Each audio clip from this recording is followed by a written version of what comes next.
Good morning, dear children. How are you today? Сәлеметсіздер ме, балалар? Қалдарың қалай? Здравствуйте, ребята. Как ваши дела? The theme of our lesson is Abai Kunanbaiuli. Бүгінгі біздің сабақ тақырыбымыз Abai Kunanbaiuli.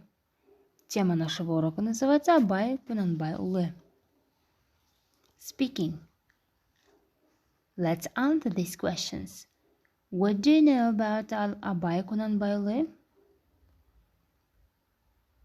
What is his most famous book called? Let's answer the questions. Exercise number 1. Read and listen to the text. Abai Kunanbaiuli is one of Kazakhstan's best-known writers, but he was more than that. He was a poet, translator, composer, and philosopher.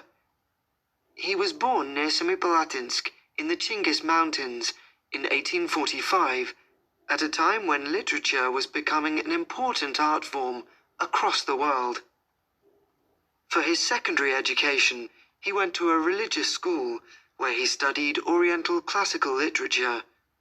He also learned a number of languages, including Russian, Arabic, and Persian, and read Russian authors such as Tolstoy, Dostoevsky, Pushkin, and Turgenev.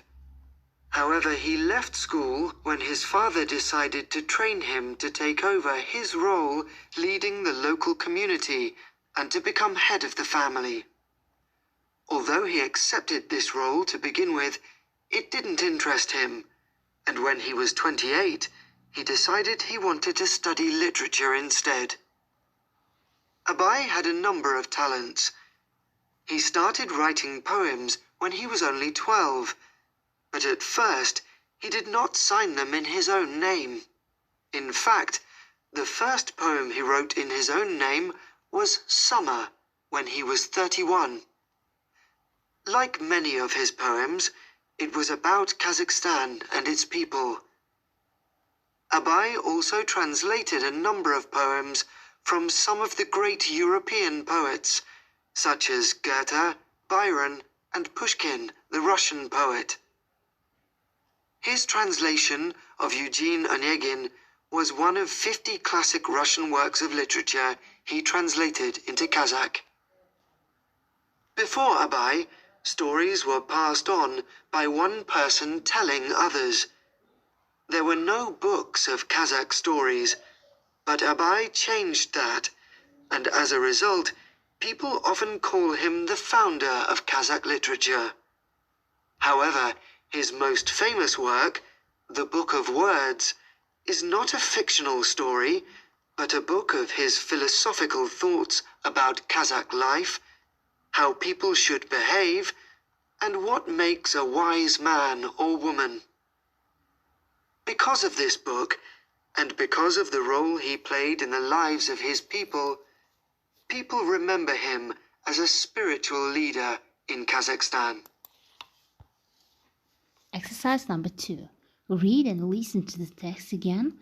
Are these sentences true or false? At the end of any sentence, you should write T or F. Exercise number 3. Look at the text and to find the other half of the compound nouns. Please begin. Homework. Exercise number 4. Match the words in exercise 4 with the definitions. Open your books and find the words and with their definitions.